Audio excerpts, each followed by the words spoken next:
father-in-law called my bloodline unworthy. What I did next changed everything. 3 broken suitcases on a park bench. That's all my son Nick had left of his 5-year marriage when his father-in-law decided our family wasn't good enough. My name is Ben Carter. I'm 58 years old, and for the past 12 years I've been playing the part of a retired middle manager. Living in a small cabin outside Atlanta, driving a beat-up Ford pickup that coughs black smoke, fishing most days in my worn flannel shirts. To everyone, including my own son, I'm just another guy scraping by on a pension. What Alex Rodriguez didn't know when he kicked my family to the curb was that I own the investment firm that holds his company's debt. And I was about to remind him that you should never bite the hand that feeds you, especially when that hand can crush you. But let me start from the beginning. It was a Tuesday afternoon when my phone rang. I was out on the lake, just me and the bass, when I saw Nick's name on the screen. Something in his voice told me everything I needed to know before he said a word. "Dad, can Timmy and I stay with you tonight? Just for one night." His voice was shaking. This wasn't my confident 32-year-old son, the software engineer who'd built systems that saved companies millions. This was a broken man trying not to cry. I didn't ask questions. 20 minutes later, I was pulling into Centennial Park, and what I saw made my blood run cold. Nick was hunched over on a bench, head in his hands. My 6-year-old grandson Timmy sat next to him, clutching that old teddy bear with the missing ear. But what really got to me were those suitcases. Expensive hard-shell luggage, the kind that's supposed to last forever, but the zippers were busted and clothes were spilling out onto the ground. These bags hadn't been packed with care. They'd been thrown downstairs. "Grandpa Ben," Timmy whispered when he saw me. "Are we poor now?" That question hit like a sledgehammer. I knelt down and looked him in the eye. "No, buddy. We're going on an adventure. Want to come fishing with Grandpa?" Then I turned to Nick. "Tell me what happened." All of it. The story came out in pieces. Alex Rodriguez had called Nick into his office that morning, not to discuss the new software rollout that Nick had spent 3 years perfecting, to fire him. Security escorted him out like a criminal while his co-workers watched. When I got home, Nick said, the locks were already changed. Shell stood in the doorway telling me she couldn't be with a failure. She needed security, and I couldn't provide it anymore. Then Alex appeared. Kicked those suitcases down the front steps like garbage. Told Timmy to leave with his father because the Rodriguez family didn't want him around anymore. What exactly did Alex say? I needed the precise words. Nick met my eyes. He said our bloodline was weak, a servant's bloodline, that they'd found someone better for Shell, someone worthy of their legacy. Servant's bloodline. I looked at my son, a man who'd never asked me for a dime, who'd worked 60-hour weeks building software that kept Alex's company afloat. I looked at my grandson, treated like trash because his name wasn't Rodriguez. Alex thought he was nobility because Daddy left him a tech company. He had no idea that real power doesn't announce itself with gold business cards and country club memberships. "Get in the truck," I said. "Both of you." The drive back to my cabin was quiet except for Nick's apologies. "Dad, I'm so sorry. I know money's tight. Once I get back on my feet, I'll pay you back for everything." Poor kid still thought I was barely getting by. Sometimes you can't just tell someone the truth. They have to be ready to see it. At the cabin, I watched Nick survey the patched roof and old furniture. He was already planning how to take care of me, even though he'd just lost everything. That's the kind of man he was. The kind Alex Rodriguez called unworthy. That night. After Nick and Timmy were asleep, I walked to my back closet. To everyone else, it looked like storage for old fishing gear. But behind those dusty tackle boxes was a steel door with a biometric lock. The vault hadn't been opened in 2 years. Inside were files, documents, and a secure phone that connected directly to my attorney, Kate Brown. "Kate," I said when she answered, "we have a problem." "Ben?" Her voice went from sleepy to alert instantly. "We haven't had an emergency protocol in years. What's wrong?" "Alex Rodriguez made it personal. I need you to pull everything we have on Rodriguez Tech Solutions. I heard rapid typing." "Rodriguez Tech?" "Ben, that company is a house of cards. They're $25 million underwater with a balloon payment due this Monday. They've been cooking books for months. Who holds their debt? A consortium of 3 regional banks. First National has the biggest piece, $15 million. They're nervous. Want to dump the risk." "Buy it," I said. "All of it. I want Rodriguez's debt in my name by Friday. That's aggressive. It'll cost us $22 million to buy out the consortium." I thought about Timmy asking if he was poor now, about Nick apologizing for existing, about Alex calling my family servants. "Do it." "And Kate, I want you to dig into Rodriguez's financials. Really dig.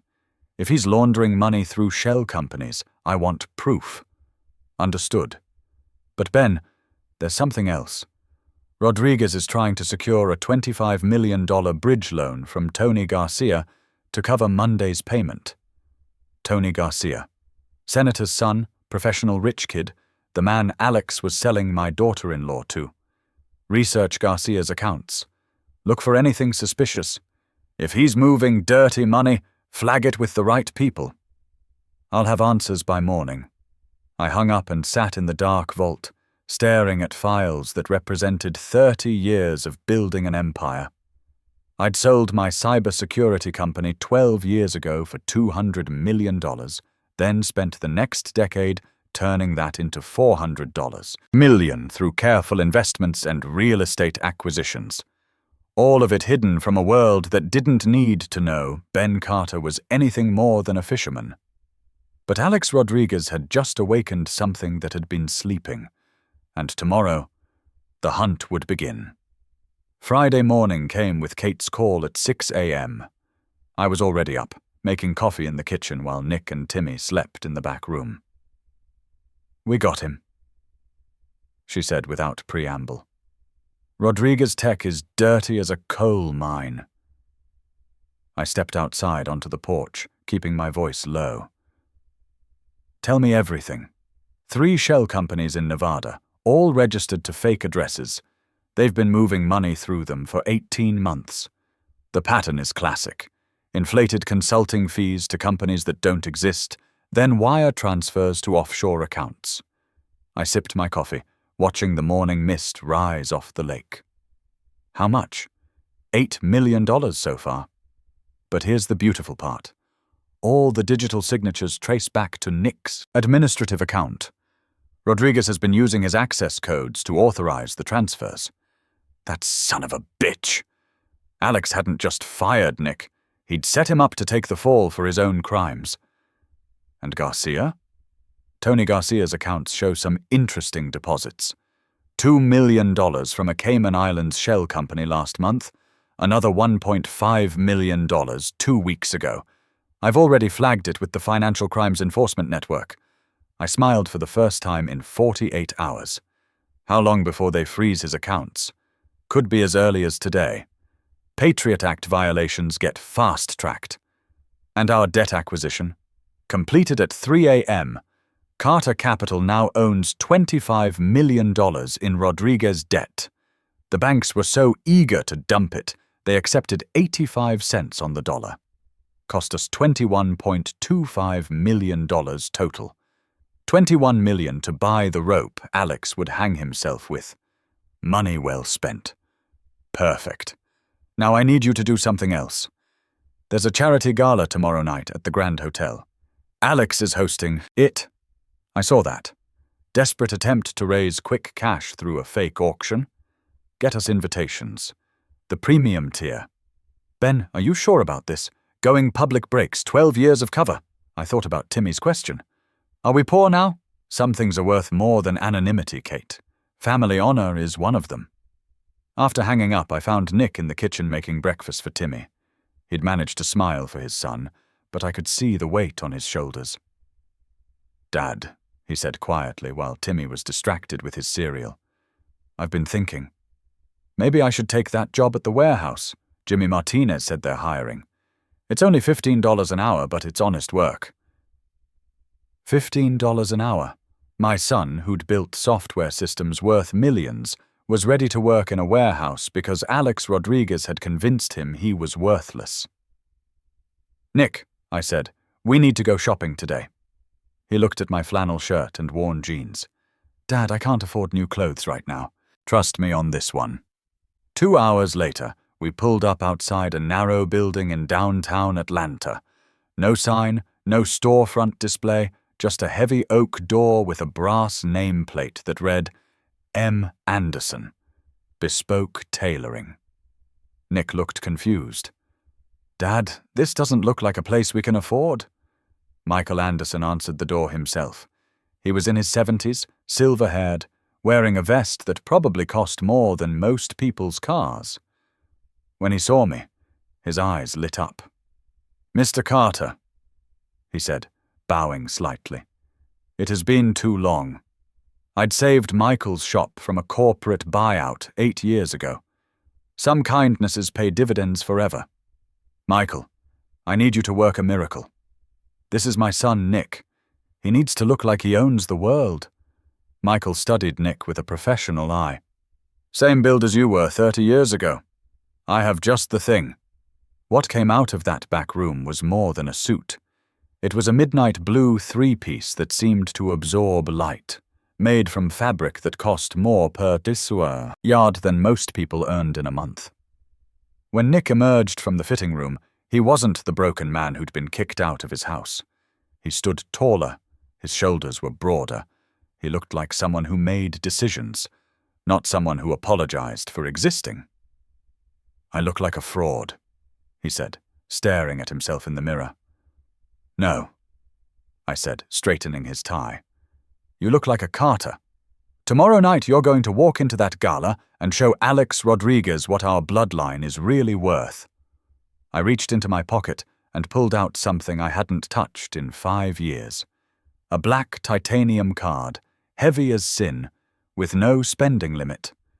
Nick stared at it like it might explode. "Dad, what is this? How do you have a Centurion card?" "Saturday night, Alex Rodriguez is auctioning off his family heirlooms to raise cash for Monday's debt payment. We're going to help him out." "Dad, I don't understand. You live in a cabin. You drive that old truck. This card is invitation only for people who spend millions." I looked at my son, this good man who'd been broken by someone who thought money made him royalty. "Nick, there are things about me you don't know yet. Things I kept hidden to protect our family. But tomorrow night, the truth comes out." Saturday evening, Kate's limousine pulled up to the Grand Hotel. Through the tinted windows I could see Alex working the red carpet, shaking hands with donors, playing the gracious host. He looked confident, but I could see the sweat on his forehead despite the cool evening air. He had no idea his lifeline had already been cut. Nick sat across from me in the limo, adjusting his cufflinks for the 10th time. "Dad, what if he recognizes us? What if security throws us out?" I handed him the gold-embossed invitation that had arrived that afternoon. "They won't. Tonight, we're not the people he kicked to the curb. Tonight, we're Carter Capital, and we're here to collect on an investment." The limo stopped at the red carpet. Photographers turned their cameras toward us, expecting a celebrity. I stepped out first, then Nick. I saw the exact moment Alex spotted us. He was laughing at something a donor said, but the laugh died in his throat. His face went from confident to confused to panicked in the span of 3 seconds. He abandoned his guests and came running down the stairs, his composure completely gone. "Security!" he screamed, pointing at us. "Get these people out of here immediately! They're trespassing!" The photographers smelled blood in the water. Cameras started clicking rapidly. What are you doing here? Alex demanded, getting in my face. This is a private event, not a homeless shelter. I pulled out our invitation and handed it to him. His hands shook as he read it. This is impossible, he sputtered. Carter Capital? You're just a fisherman. You stole this invitation. That's when the hotel manager appeared. Steve Davis had been running the Grand Hotel for 15 years. He'd seen our company's charity contributions flowing through his books every quarter. Mr. Carter, Steve said respectfully, welcome to our establishment. I trust everything is in order with your invitation? Alex looked like he'd been slapped. You know this man. Carter Capital has been one of our most generous supporters. Steve said smoothly. Mr. Alex Rodriguez, meet Mr. Ben Carter, chairman of Carter Capital. I watched Alex's face as the words sank in. Carter Capital, the investment firm he'd been desperately trying to get a meeting with for months, the company that could save his dying business, the company that now owned his soul. Shall we go inside? I said pleasantly. I believe the auction is about to begin. The Grand Hotel ballroom was a sea of black ties and evening gowns, crystal chandeliers reflecting off champagne glasses and false smiles. I could smell the desperation mixed with expensive perfume. This wasn't a charity gala. It was a fire sale disguised as high society. We found our table at the front, right where the VIP donors sit. The nameplate read, Carter Capital, Premium Benefactor. Alex kept glancing over at us, his face pale, trying to process what he was seeing. Dad, Nick whispered. People are staring at us. Let them stare. Tonight, you're not the man who got fired. You're the man who owns the company. The auction started with smaller items. Artwork, jewelry, trinkets that the Rodriguez family was liquidating to raise quick cash. I watched Alex on stage, playing the gracious host, but sweat was beading on his forehead under the stage lights. Then I saw her. Shell was sitting 3 tables over with a man I'd never met but recognized from photos. Tony Garcia, senator's son, trust fund baby, the man Alex was selling his daughter to. Shell was wearing a new diamond ring, massive and gaudy, catching the light every time she moved her hand. She was laughing at something Tony said, touching his arm, playing the happy bride-to-be. Nick saw her too. His jaw tightened, but he didn't look away. She made her choice, I said quietly. I know, but it still hurts to see her wearing another man's ring while my son sleeps on a cot in your cabin. That's when my phone buzzed. A text from Kate. Garcia accounts frozen. FBI moving in 3 hours. Perfect timing. Alex took the stage for the final item of the evening. 2 assistants wheeled out a painting covered by a velvet cloth. When they pulled it back, gasps echoed through the room.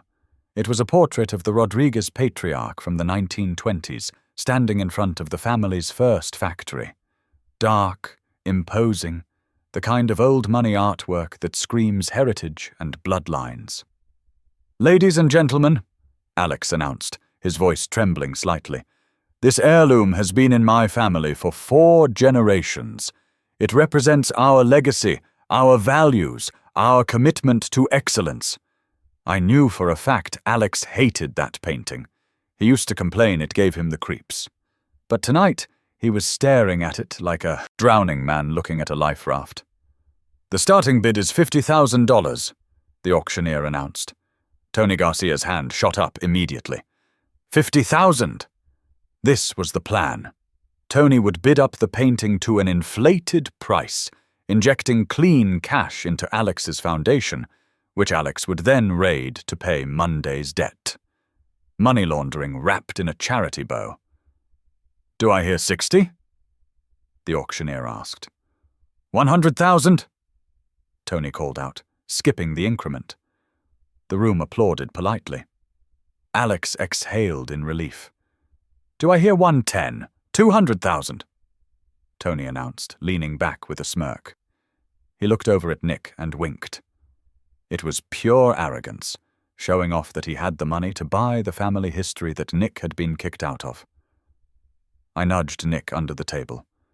He looked at me, then at the painting, then at the man who'd stolen his wife. Nick raised his paddle. 500,000, he said calmly. The room went silent.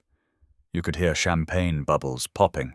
Alex's face went from relief to confusion to panic. Wait, stop. This is fraud. That man has no money. The auctioneer looked uncertain. Sir, these are serious accusations.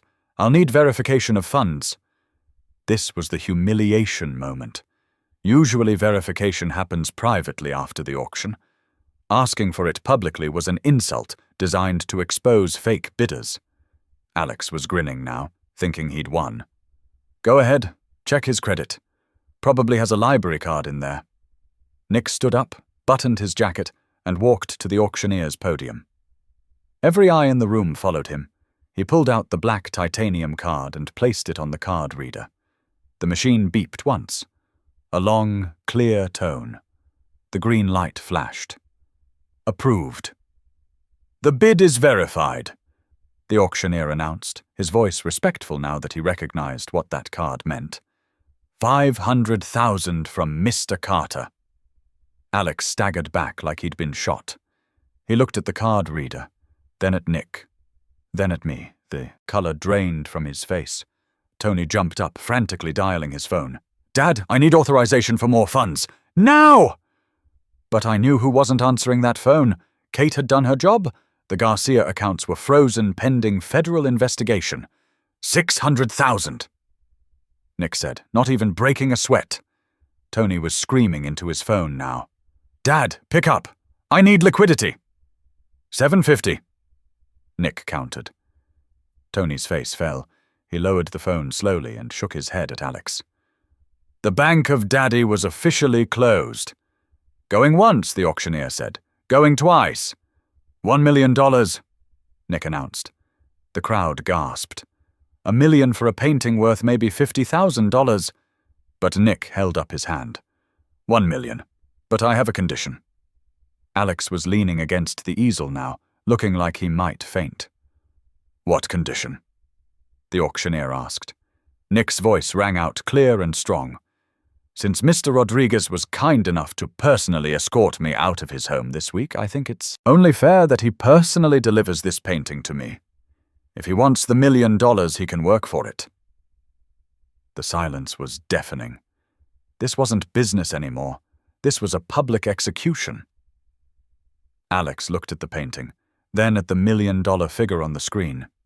He knew that money was the only thing standing between him and total ruin. His pride was expensive, but bankruptcy was more expensive. I watched Alex's soul break. His shoulders slumped. He looked out at the audience, his friends, his business partners, his social circle, and saw pity in their eyes.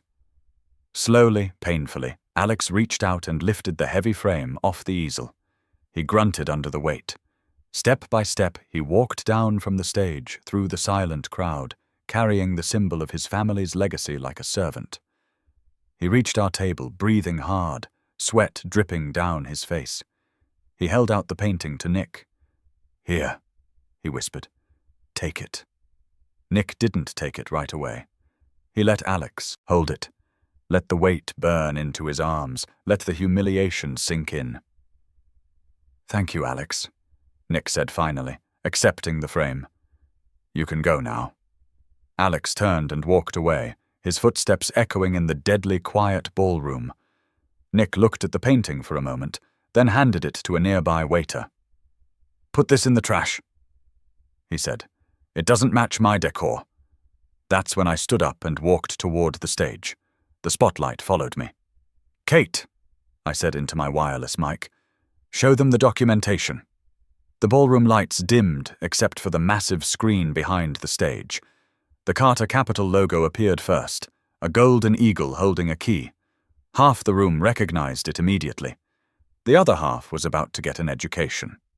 Then the documents appeared. High-resolution scans of contracts signed that very morning. Assignment of debt. Debtor: Rodriguez Technology Solutions and Alex Rodriguez personally. Primary creditor: Carter Capital. Amount outstanding: $25 million.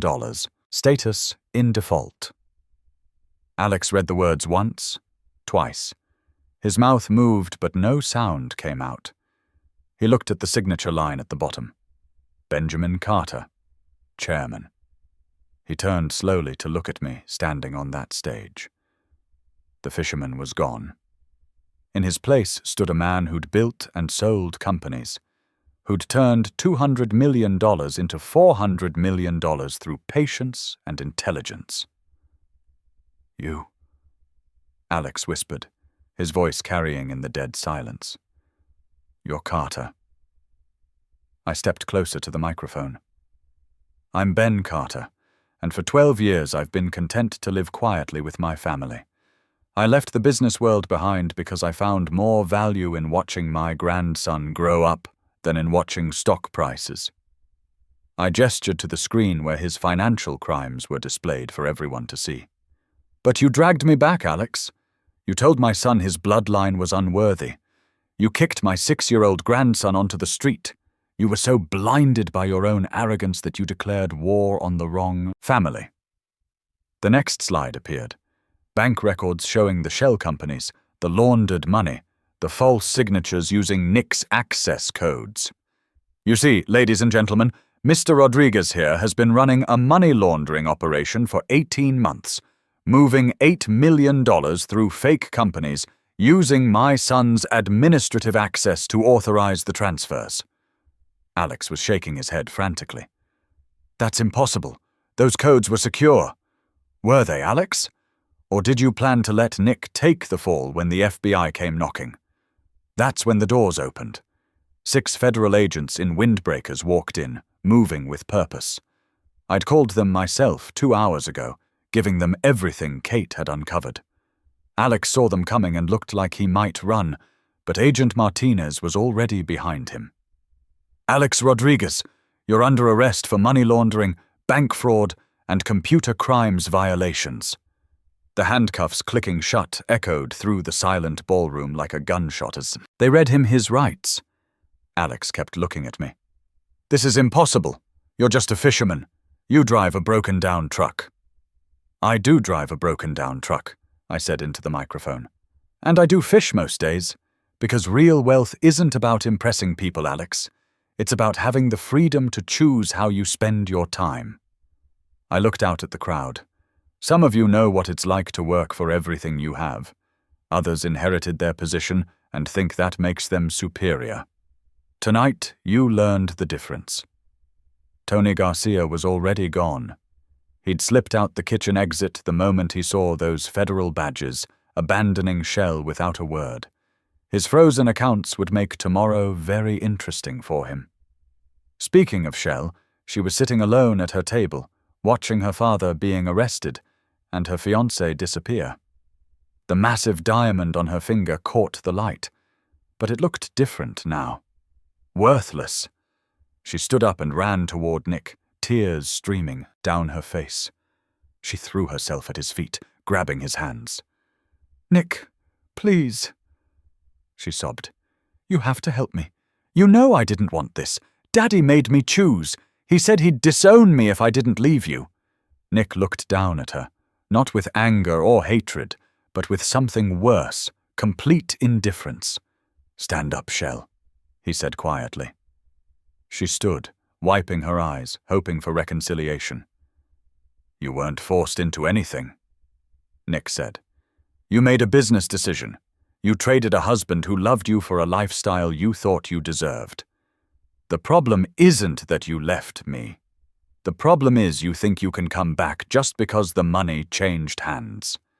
He pulled out his phone and showed her something. "I saw you this morning, Shell, at the jewelry store with Tony. You weren't crying. You were laughing. That ring on your finger. You picked it out yourself." Shell looked down at the diamond, then back at Nick. "But the money's gone now. Tony's accounts are frozen. Daddy's business is finished." Exactly, Nick said. You loved the sterling name and the credit cards and the country club memberships. You didn't love me when I was struggling, and you don't get to love me now that I'm successful. He turned and walked away, leaving her standing there alone. 3 weeks later, I was back on my lake, fishing in the early morning mist. The old Ford was parked on the bank, still leaking oil, still coughing black smoke. Some things don't need to change. My phone rang. It was Nick, calling from his new office. Dad, the transition is complete. Rodriguez Tech is now Carter Industries. We've kept every honest employee and implemented new anti-fraud systems. The FBI says Alex is looking at 15 years minimum. And the workers? Their pensions? Safe and fully funded. Actually increased their benefits package. I smiled, feeling a bass tug on my line. You're doing good work, son. I learned from the best. Oh, and Dad? Timmy wants to know when you're teaching him to fish. This weekend. Tell him to bring that bear of his. After hanging up, I sat back in my folding chair and thought about justice. Sometimes it takes years to arrive. Sometimes it happens all at once, when arrogance meets its match. Alex Rodriguez had called my bloodline unworthy. He'd kicked a 6-year-old boy into the street and told his father he was nothing. He'd learned the hard way that strength doesn't come from inherited wealth or social position. It comes from family, from loyalty, from the quiet determination to protect the people you love, no matter what it costs. The bass hit my line hard, and I smiled as I set the hook. Some days you catch fish. Some days you catch much bigger game. Remember this the next time you see an old man in a fishing vest driving a beat-up truck. You never know who's behind that steering wheel. And more importantly, never underestimate how far a father will go to defend his family's honor. If you attack the cub, you better be prepared to face the lion. Never judge someone's worth by what you can see on the surface. The quiet man in work boots might own the ground you're standing on, and the loudest voice in the room might be shouting to cover up their own emptiness. Real power doesn't need to announce itself with expensive suits and fancy titles. It shows up when family needs protection, and it strikes with the precision of someone who's learned that patience is the deadliest weapon of all.